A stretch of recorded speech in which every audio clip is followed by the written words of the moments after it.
আপোনালোকক এটা কথাই কওঁ, আমাৰ অসমৰ যিসকল শিল্পীয়ে ভাবিছে যে মই ইনচিকিউৰ নেকি, সেই কথাটো যদি মনত আছে সেই কথাটো মনলৈ কেতিয়াও নানিব। আপোনাৰ নিজৰ কৰ্ম, নিজৰ ভাগ্য দুটা কথাৰ ওপৰত আপোনাৰ গোটেই মানে দৰ্শনটো আপোনালোকৰ বা মোৰ সেই কথাটোৰ ওপৰতহে হ'ব। মই কি কাম কৰিছো, মই মানুহৰ মাজলৈ কেনেকে আগবাঢ়ি যাব পাৰিছো। আজি যদি কোনোবাই আপোনাক ধ্বংস কৰিব বিচাৰিছে, তাত আপুনি দুগুণে উৎসাহী হ'ব লাগিব, দুগুণে আপুনি কৰ্ম উৎসাহ আগবঢ়াব লাগিব, দুগুণ প্ৰতিভাৰে আৰু আগবাঢ়ি যাবৰ কাৰণে নিজকে প্ৰস্তুত কৰিব লাগিব। আৰু এটা কথা, মই সাংবাদিক নহয়। আজিৰ অনুষ্ঠানত মোৰ লগত এজন বিশেষ ব্যক্তি আছে। ব্যক্তিজনৰ পৰিচয় এইটো কোনো অনুষ্ঠান একোৱে নহয়, মাত্ৰ কিছুমান সঁচা কথা বিশ্লেষণ কৰিবৰ কাৰণে পৰিচয়টোও দিব নালাগে। আজিৰ প্ৰজন্মই হওক বা ইয়াৰ আগৰ প্ৰজন্মই হওক, সকলোৱে তেওঁৰ নামটো জানে। অনুপম দা, নমস্কাৰ।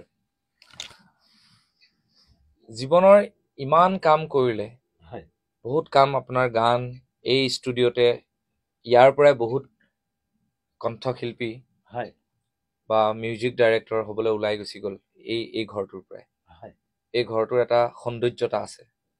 আজি মই 10 বছৰ আগত এই ঘৰটো যিটো সৌন্দৰ্যতা দেখিছো, আজিও সেই সৌন্দৰ্যতাখিনি উজ্জ্বল হৈ আছে। মোৰ কথাটো হ'ল, এইটো সময়ত কিবা এটা বিতৰ্কত সুমুৱাই দিয়া হৈছে নে, সুমাই লোৱা হৈছে নে, কি হৈছে? মানে চক্ৰবেহুটো কোনে ৰচনা কৰিছে? মানে আপোনাক বাৰু তেনেকে বিতৰ্কিতভাৱে কোনো বেয়াকৈ কোৱা নাই, দুই এজনৰ বাহিৰে। কিয় মানে আজিকালি এই ছচিয়েল মিডিয়াটো হোৱাৰ পিছত কিয় এনেকে মানুহে এইবোৰ কিয় হৈছে? আচলতে মই তেনেকে সঠিকভাৱে ক'বলৈ টান, আৰু মই নিজে মানুহজন ছচিয়েল মিডিয়াত বেছি এক্টিভ নহয়, সেইটো এটা সকলোতকৈ মোৰ নিগেটিভ পইণ্ট। গতিকে আজি তুমি ক'ব খোজা কথাটো হৈছে যে মৰমিতা মিত্ৰক লৈ পেলাই যিটো চৰ্চা হৈছে, বা মৰমিতা মিত্ৰৰ লগত মই ৰিচেণ্টলি এটি গীত কৰিলোঁ, নাচিমে কঁকালটি ঘূৰাই ঘূৰাই। গতিকে গীতটি ভাল পায়েই হওক, মৰমিতা মিত্ৰ আছে বুলিয়েই হওক, ৰাইজে খুব সুন্দৰভাৱে আঁকোৱালি লৈছে। মই এই সুযোগতে ৰাইজক বহুত বহুত ধন্যবাদ তথা কৃতজ্ঞতা জ্ঞাপন কৰিছোঁ। নাচিমে কঁকালটি ঘূৰাই ঘূৰাই অনুপম শইকীয়া অফিচিয়েল ইউটিউব চেনেলত দিয়া হৈছে। গতিকে ৰাইজে ইমান ধুনীয়া মৰম দিছে বা ইমান ধুনীয়া কমেণ্ট কৰিছে, বা আমি কষ্ট কৰি পেলাই কামটো সাৰ্থক কৰিবৰ কাৰণে চেষ্টা কৰিছোঁ।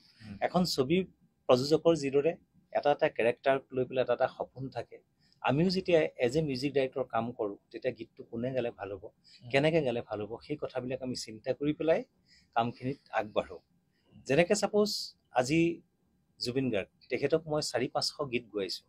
তাৰোপৰি মুম্বাইৰ মহালক্ষ্মী আয়াৰ, ফাল্গুনী পাঠক, চান, কে বা এনেকৈ বহুখিনি শিল্পীক, জাভেদ আলী ইত্যাদি কৰি বহু শিল্পীক অসমীয়া গান গোৱাইছোঁ, বা বহুতকে প্ৰথম গোৱাইছোঁ অসমীয়াত গীত। গতিকে সেইটো হৈছে মই টন বুলিয়ে, মইতো নিজে গাব নজনা নহয়, গাব জনাৰ পাছতো কওঁ অন্য এজন মেল ছিংগাৰক কিয় গান গোৱাওঁ, বা হয়তো তেনেকৈ ৰোহিত সোণাৰকো গোৱাইছোঁ, অংশুমান পলকো গোৱাইছোঁ, বা মন্টুমণি শইকীয়াকো গোৱাইছিলোঁ, ইত্যাদি ইত্যাদি বহুতকে তেনেধৰণে গীত গোৱাইছোঁ। কাৰণ মই নিজে গোৱাতকৈও যাতে গীতটোৱে বেছি প্ৰাণ পাই উঠে, বা গীতটোৰ যিটো কেৰেক্টাৰ সেইটো যাতে উজ্জীৱিত হয়, মানুহৰ মাজলৈ আগবাঢ়ে, সেই বুলিতো গোৱাওঁ। গতিকে তাত কোনোবা বগা ক'লা কিবা কিবিটো চিন্তা আমাৰ নাহে নহয়, যে মই আচলতে টোন ভাল পাওঁ, এটা নতুন টোন লৈ পেলাই, বা গীতটোত কোনটো টোনে বেছি শুৱনি স্বভাৱ প্ৰকাশ কৰিব, সেই কথাবিলাক চিন্তা কৰি পেলাই কামটো কৰা হয়। এই কামটো কৰাৰ ক্ষেত্ৰত দুই এজনে ক'ব বিচাৰিছে, কিবা চৰ্চালৈ আহিছে, কিন্তু মই নাভাবোঁ যে মই বিতৰ্কত থকা মানুহেই নহয়। গতিকে মই সেয়া মোৰ বিতৰ্ক বুলি কেতিয়াও নাভাবোঁ। আৰু দুই একে ক'ব খুজি যে আমাৰ অসমীয়া মহিলা শিল্পীসকলৰ মানে ক্ষতিগ্ৰস্ত হ'ব বাহিৰৰ শিল্পীক যদি এনেদৰে সুবিধা দিয়া হয়। এতিয়া কথাটো হৈছে অকল ময়েই নহয়, আগতে জিতুল দাইও বহুতো বাহিৰৰ শিল্পীক গীত গোৱাইছে, জুবিন গাৰ্গেও বহুখিনি শিল্পীক গীত গোৱাইছে, বা ময়ো বহুখিনি শিল্পীক আগতেও গীত গোৱাইছোঁ। কিন্তু আগতেতো কোনো এনেধৰণৰ একো হেৰি কৰা নাই, বা অংগৰাগ পাপন মহন্তইও, পাপনেও সৌ সিদিনা বাহিৰৰ ছোৱালীক লৈও কাম কৰিছে, শ্ৰেয়া ঘোষালক লৈও কাম কৰিছে। গতিকে তাৰ আগতো ডক্টৰ ভূপেন হাজৰিকাদেৱ, পাপনেও এতিয়া সঁচা কথা ক'বলৈ গ'লে, পাপন দাইও এতিয়া মহাৰাষ্ট্ৰ এখন ৰাজ্য, মুম্বাই মহাৰাষ্ট্ৰত তেওঁ নিজৰ ছেটআপ এটা গঢ়ি লৈ গান গাইছে, হিন্দী গান গাইছে। মহাৰাষ্ট্ৰৰ কোনোবা মানুহে এনেকে ফেচবুকত লিখিছে নি, বা মহাৰাষ্ট্ৰৰ কোনোবা বুদ্ধিজীৱীয়ে বা কোনো বিশিষ্ট সাংবাদিক বা কোনোবা বিশিষ্ট সাহিত্যিকে লিখিছে নেকি যে আমাৰ ভাষাটোৰ প্ৰতি বা আমাৰ ছিংগাৰসকলৰ প্ৰতি ভাবুকি আহিছে বুলি? আচলতে মই ভাবোঁ যে এই ক্ষেত্ৰটোত আমাৰ ছিংগাৰ গোষ্ঠী কেতিয়াও জড়িত নহয় ভাবোঁ। তাৰ ভিতৰত যদি 2-1 আছে সেয়া নিজকে ইনচিকিউৰ ফিল কৰে, তেনেকুৱা 2-1 হয়তো থাকিব পাৰে, মই নাজানো।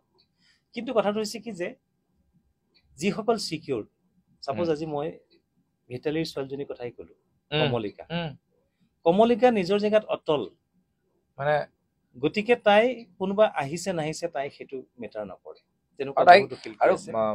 মানে এইবিলাকেও লিখি আছে, ময়ো সেই সমালোচনাত ভাগ লৈ আছো, এইবিলাকো লিখি আছে যে মানে শ্ব' দিছে ইমান মানুহে, সমপৰ্যায়ত কিন্তু কমলিকাকো মানুহে শ্ব' দি আছে। নহয়, তাৰমানে কথাটো হৈছে কি যে সকলোৰে এটা আকৰ্ষণৰ সময় থাকে, থাকে কৰ্ম থাকে, তাৰোপৰি ভাগ্য থাকে, গোটেইখিনি থাকে। আজি মই দেখোন নিজৰ জীৱনত আজি এই 35 বছৰীয়া সাংস্কৃতিক যাত্ৰাত মই নিজেই দেখোন ফ্লপ কি, হিট কি, ছুপাৰ হিট কি, মেগা হিট কি, গোটেইখিনি নিজৰ লগতেই দেখোন মোৰ জড়িত হৈ আছে। ফ্লপ দেখিছো নিজকে, হিট দেখিছো, ছুপাৰ হিট দেখিছো, মেগা হিট দেখিছো, গোটেইখিনি মই দেখি আহিছো। মই ছুপাৰ হিট মেগা হিট আছিলো বুলি আজি কোনোবা মোৰ পাছত আৰু ছুপাৰ হিট মেগা হিট নহ'ব নেকি? তেওঁক নামাতিব নেকি? মতাটো ভুল জানো? আগতে আপুনি মই যিমান দূৰলৈকে জানো আমাৰ নাওবৈচাৰ এখন বিহু সন্মিলনী আছে, নাওবৈচা আমাৰ শংকৰদেৱ শিশু বিদ্যা নিকেতনৰ ফিল্ডত হয়। তেতিয়া তাৰ পৰা ফোন কৰা যায় যে কোন কোন কণ্ঠশিল্পী ক'ত ক'ত প্ৰগ্ৰেম আছে।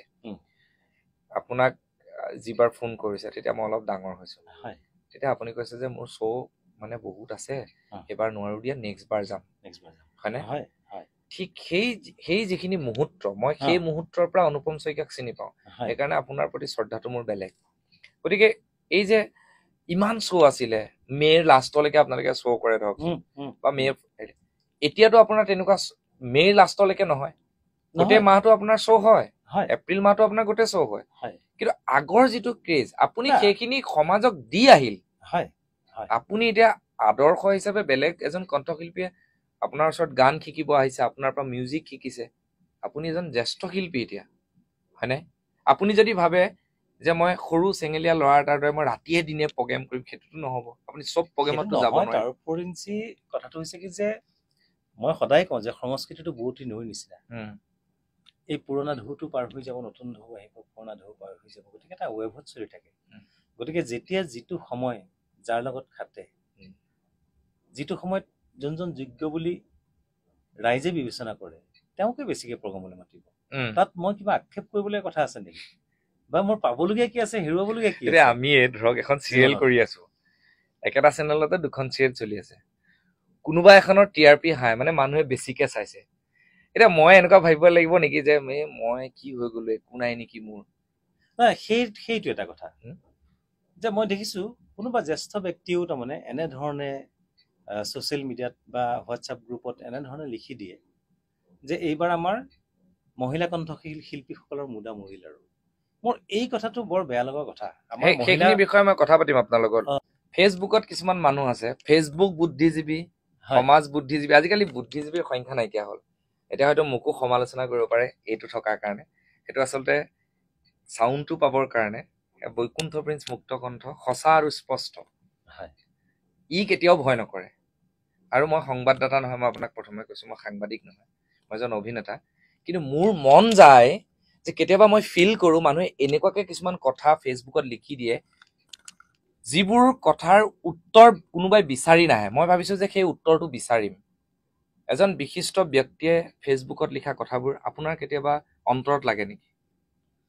নহয়, যদি কথাটোৰ কোনো সত্যতা নাই, যুক্তিযুক্ততা নাই, তেতিয়াহ'লে ডেফিনেটলি লাগিব। কেনেকুৱা ধৰণৰ কথা লিখিলে আপোনাৰ ধৰক এই এতিয়া যিটো চলি আছে, যিটো মৰ্মিতা প্ৰসংগত যিটো চলি আছে? নহয়, এতিয়া সকলোতকে ডাঙৰ কথা হৈছে যে মোৰ গোটেই অসমৰ যিমানখিনি সাংস্কৃতিক কৰ্মী আছে, গোটেইখিনিক মই এইটো কথা দি ক'ব পাৰো, গোটেইখিনিৰ লগত মই সদায় আছিলো, সদায় আছো, সদায় থাকিম।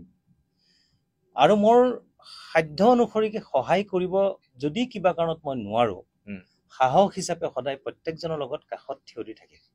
যিকোনো কথাত যদি কথাটো ইতিবাচক হয়, সদায় মই আছো, থাকিম, কোনো মোৰ পৰ নহয়। আজি মৰ্মিতা মিত্ৰক গীত এটা গোৱাৰ কাৰণে, নাচিমে কঁকালটি ঘূৰাই ঘূৰাই গীতটো গোৱাৰ কাৰণে এছাম মানুহে এনেকুৱা এটা পৰিৱেশৰ সৃষ্টি কৰি দিব বিচাৰিছে যেন অনুপম শইকীয়া মৰমিতা মিত্ৰৰ ক্ষেত্ৰত জগৰীয়া, গান গোৱাটো জগৰীয়া, মিঠু বৌ মনীষা হাজৰিকা বাইদেউ আমাৰ কিমান শ্ৰদ্ধাৰ স্বনামধন্য শিল্পী জয়ন্ত হাজৰিকাৰ পত্নী। জয়ন্ত হাজৰিকাই এটা সময়ত মিঠু বৌক কলিকতাৰ পৰা বিয়া পাতি আনি অসমৰ সাংস্কৃতিক পৰিৱেশ দেখুৱাই গীত মাত গাই আজিৰ প্ৰজন্মই বহুতে চিনি নাপায়, কিন্তু বোৱাৰী কৰি তুলিলে।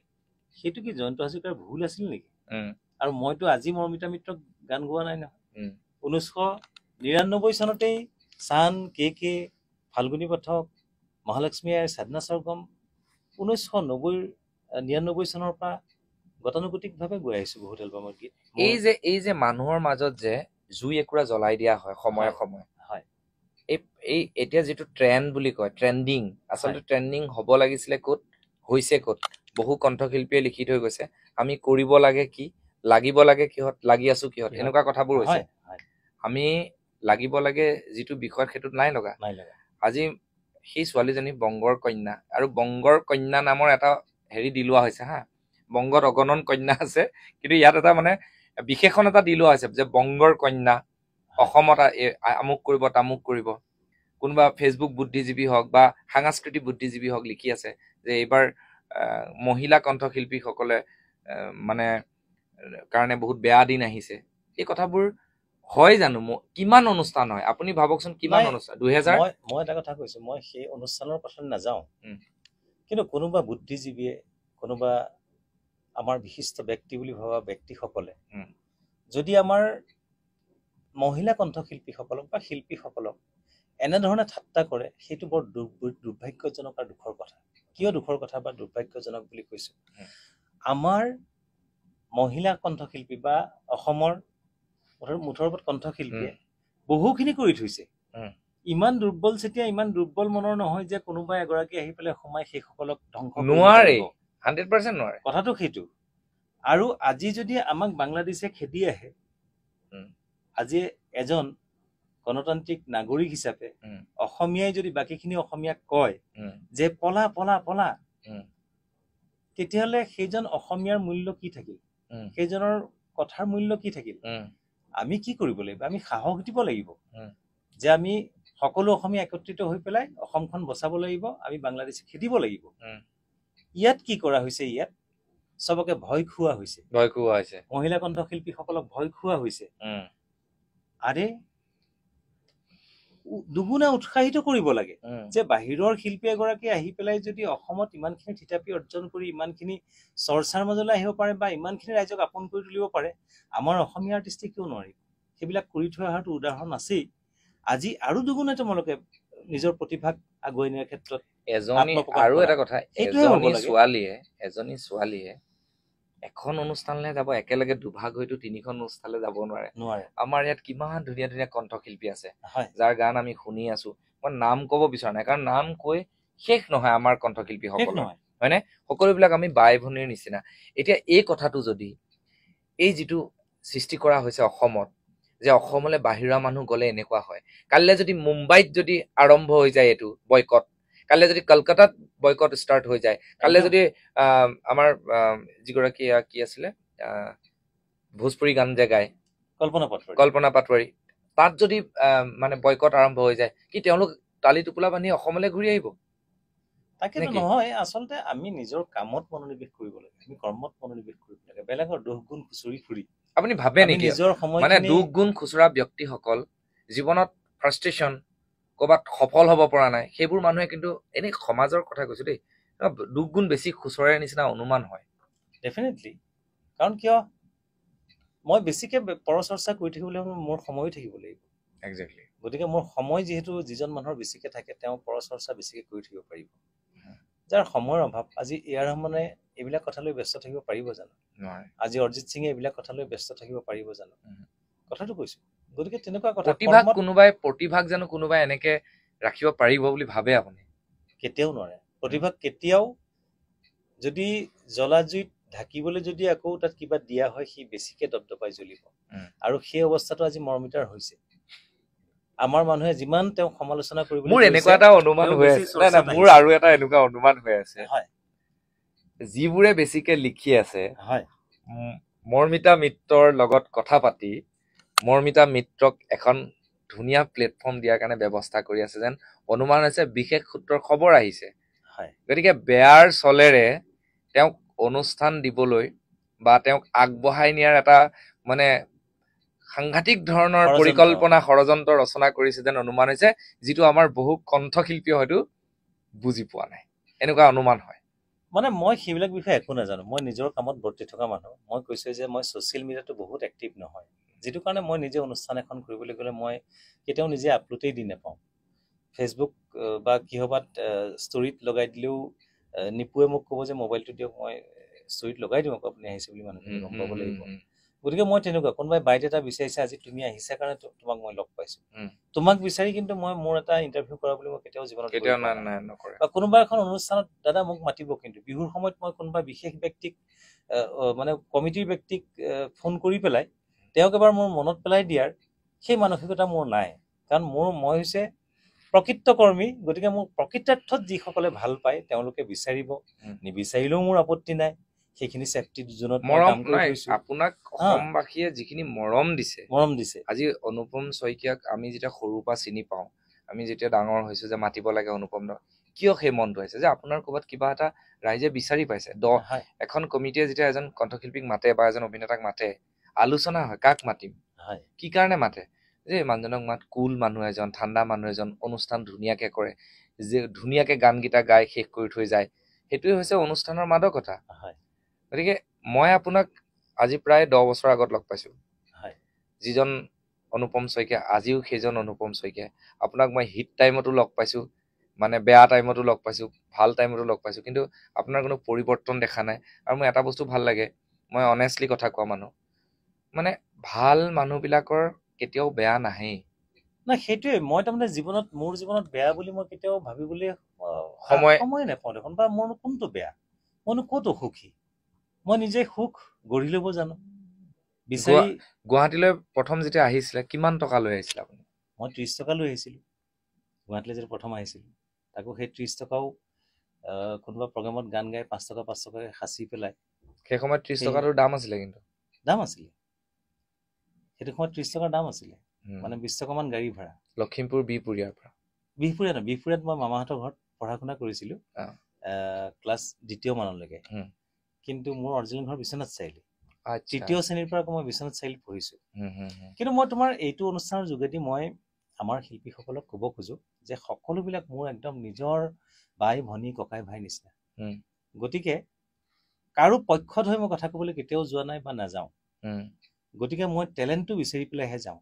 আজি মই যিটো সময়ত বৰ্ণালী, সুবাসনা, তৰালী, ভিতালী, নিৰ্মালী, চয়নিকা, গীতালী, ফেচ বাই ফেচ যেতিয়া মই সেইসকলক বা জিন্তি দাস গীত গোৱাই আহিছোঁ, সেইখিনি সময়ত কিন্তু তেওঁলোকো বহুত মুধা ফুটা বা খুব জনপ্ৰিয় শিল্পী নাছিল।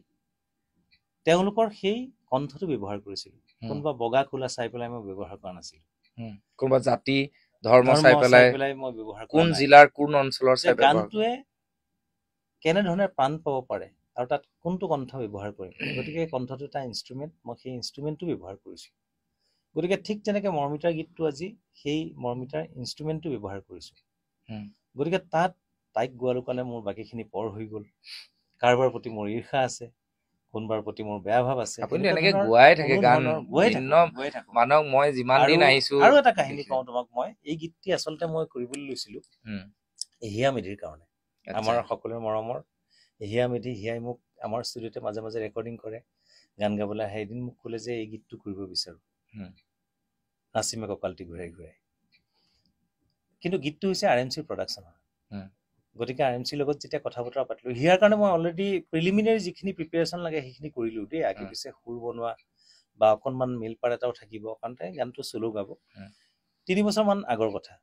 গতিকে তাৰপিছত কিন্তু RMCয়ে গীতটো বেলেগক দিবৰ কাৰণে অকণমান কষ্ট পালে, আৰু কষ্ট পোৱাটো স্বাভাৱিক। কাৰণ তেনেকৈ যদি RMCৰ গীতবিলাক চবেই বেলেগে কৰি পেলাই RMCৰ নিজৰ অস্তিত্বটোৱেই নোহোৱা হ'ব ন। গতিকে তেনেকৈ গীতটো কৰা নহ'ল, থাকি গ'ল।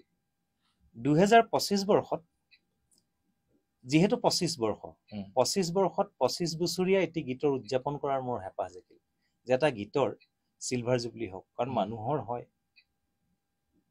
এনিভাৰ্চাৰী হয় বা বাৰ্থডেৰ হয়, অনুষ্ঠান প্ৰতিষ্ঠানৰ চিলভাৰ জুবলি গল্ডেন জুবলি হয়, মোৰ কিন্তু এটা গীতৰ চিলভাৰ জুবলি উদযাপন কৰিবলৈ মন গ'ল। সেই মন গৈ পেলাই এই গীতটি মই হিয়াক এইখিনি সময়ত বহুত বহুত ধন্যবাদ দিব লাগিব, কাৰণ তাই মনত পেলাই দিলে এই গীতটি কৰাৰ ক্ষেত্ৰত। 3 বছৰ আগৰে কথা নহয়, RMCৰ প্ৰযোজনা আছিলে, প্ৰযোজনাটো RMCয়ে বেলেগক সেইটো ডেলিভাৰী কৰিব নোৱাৰে, দিব নোৱাৰে। গতিকে RMCয়ে সেইটো সন্মতি নজনালে, গতিকে নজনাৰ কাৰণে থাকি গ'ল আৰু গীতটো। RMC মানে এটা প্ৰডাকশ্যন হাউচ, ৰাইজে বুজি পোৱাটো ভাল। মানে যোনে মৰমজান বনাইছে, মৰমজান বা মোৰ মন, আকৌ মন, মোৰ মন, আশা ভৰা মন, মনৰ পদূলি, মন অনুপম, আগতে যিবিলাক কাম বম্বেত কৰিছিলো, সেই গোটেই প্ৰডিউচাৰ হৈছে RMC। তাৰে আকৌ মন এলবামটোত এই গীতটো আছিলে, নাচিমে কপালটি ঘূৰাই ঘূৰাই। হিয়াই বৰ মন কৰিছিলে গীতটো কৰিবলৈ, আৰু মোৰো হেঁপাহ আছিলে যে তাইক কৰি দিম, কিন্তু সেই বস্তুটো বিফল হ'লো, ব্ৰেক হ'ল। তাৰপিছত এই 3 বছৰমানৰ পাছত এতিয়া 2025 বৰ্ষত যেতিয়া মই নিজে গান এটা কৰাৰ কথা ভাবিলো, সেই গীতটোৰ লগত যে বহুত দিন লাগি আছিলো কৰি দিম বুলি, গতিকে সেইকাৰণে হয়তো সেই গীতটোৰ কথাই মনলৈ আহিল। আৰু সেই গীতটোৱে আৰম্ভ কৰিবলৈ ল'লো। আকৌ RMCক মই যেতিয়া বিচাৰিলো যে এইবাৰ মোৰ নিজৰ প্ৰডাকশ্যনত কৰিম গানটো, কৈছে তেতিয়াহ'লেতো মই তোমাক মানাই কৰিব নোৱাৰো, তোমাৰেই প্ৰপাৰ্টি, কাৰণ তোমাৰে সুৰ, তোমাৰেই গান, তুমিয়ে বনাই দিছা। কিন্তু চাবা, যাতে ফাল্গুনী পাঠকে গাইছে, এটা ভাৰ্চন চানে গাইছিলে, মেল ভাৰ্চনটো, গতিকে যাতে সেই ষ্টেণ্ডাৰ্ডটো যাতে মেইনটেইন হয়, গতিকে তেনেকৈ খুব ভালকৈ কৰিবা কৰিলে। গতিকে পাৰ্মিশ্যনটো পোৱাৰ পিছত নিজৰ বুলি সেই গীতটো কৰিবলৈ ল'লো। গতিকে কৰাৰ ক্ষেত্ৰত মোক যেতিয়া এটা বম্বে তনুতাৰ যেতিয়া মই অনুভৱ কৰিলো, কাৰণ মই যদি গাওঁ গানটো আগৰ গানৰ নিচিনা একেই হৈ থাকিব। আগতে মোৰ বহুত গান শুনি আহিছে নহয় মানুহ, গতিকে বা প্ৰিয়ংকা, সুবাসনা, বৰ্ণালী, মই ইত্যাদিকে কৰি আমাৰ ছোৱালীখিনিৰ লগতো মোৰ বহুত গান আছেই। গতিকে যাতে ইয়াত অকণমান ডিফাৰেণ্ট হয়, সেইকাৰণে মই ভাবিলো যে নেহা কাক্কাৰৰ গীতটো গোৱাম, নহ'লে সুনিধি চৌহানক গোৱাম। মুম্বাইত কথা বতৰা পাতিলো, আমাৰ বন্ধু গৌতম চক্ৰৱৰ্তীৰ লগত পাতিলো। গৌতমে গোটেই কণ্ডিশ্যনটো কৰিলে, আৰু খুব এক্সপেঞ্চিভ হ'ব, আৰু তেওঁলোক আজিকালি বেলেগ বেলেগ প্ৰডাকশ্যনৰ লগত এগ্ৰিমেণ্ট আছে, ডিৰেক্টলি গাবও নোৱাৰে, প্ৰডাকশ্যনক পাৰ্মিশ্যন ল'ব লাগিব, পইচা দিব লাগিব। গতিকে সেই হেঁপাহটো মোৰ অকণমান থমকি ৰ'ল। তাৰ মাজতে আৰু এটা কথা হৈছে, মই এইটো কোৱা নাই আজিলৈকে, আজি ক'ম। কথাটো হৈছে কি, তাৰ মাজৰে যে আমুক জনপ্ৰিয় কণ্ঠশিল্পীগৰাকীৰ লগত মোৰ গান নাই, মই গোৱা নাই, গতিকে তেওঁৰ লগতে কৰি পেলাও নেকি বম্বেত যেতিয়া কৰাটো বিফল হ'ল মোৰ। তেনেকৈ বুলি তেওঁক মই ফোন কৰিলোঁ, এটা নাম্বাৰ দি ফোন কৰিলোঁ, সেইটো নাম্বাৰ ৰিচিভ কৰা নাই। আকৌ বেলেগ এটা নাম্বাৰ দি ফোন কৰিলোঁ, মই কিজানি এইটো নাম্বাৰ ছেভ নাই, এইটোৰে কৰিলে ধৰিব। আজিকালি ট্ৰু কলাৰো থাকে অৱশ্যে। তেওঁ ফোনটো সেই মুহূৰ্তত নধৰিল, ভাবিলোঁ যে কল বেক কৰিব চাগে, সেইটো সময়ত হয়তো বাথৰুমত থাকিব পাৰে, হয়তো কোনোবা অনুষ্ঠানত থাকিব পাৰে। কল বেকটো নাহিলে, নহাৰ পাছত মোৰ মনটো আকৌ ভাগি গ'ল। মই বোলো মোক ইমান ইম্পৰ্টেণ্ট নিদিয়ে নে, যে অসমৰ শিল্পী হৈ আজি যদি দীপেন বৰুৱাই মোক ফোন এটা কৰে, ট্ৰু কলাৰত হ'লেও তেওঁৰ নামটো মানে প্ৰথম এই গানটো অসমীয়া এগৰাকী শিল্পীক গোৱাবৰ কাৰণে আপুনি ফোন কৰিলে, ফোনটো চিনাকি শিল্পীগৰাকীয়ে আপুনি দুবাৰ ফোন কৰাৰ পিছতো ফোনটো ৰিচিভ নকৰিলে বা কল বেক আকৌ আপোনালৈ নাহিল। কিন্তু মইতো সকলোলৈকে কল বেক কৰোঁ, ঠেলালা ৰিক্সালা বুলিও কথা নাই, সকলোলৈকে মই কৰোঁ। মোৰ এটা মানে আননোন নাম্বাৰ এটা হ'লেও মই কল বেক কৰোঁ, কাৰণ মোৰ এইটো ভাৱ নাই যে মোৰ মেনেজাৰে আকৌ কল কৰি পেলাই তেওঁলোকক ইনফৰমেশ্যন দিব, মই ডাইৰেক্টলিয়ে কথা পাতোঁ। গতিকে মই কল বেক কৰোঁ, মোলৈ নকৰিলে মোৰ তেতিয়া মনত মানে নিজকে অলপ বেছি মানে নিষ্কিন যেন লাগিল।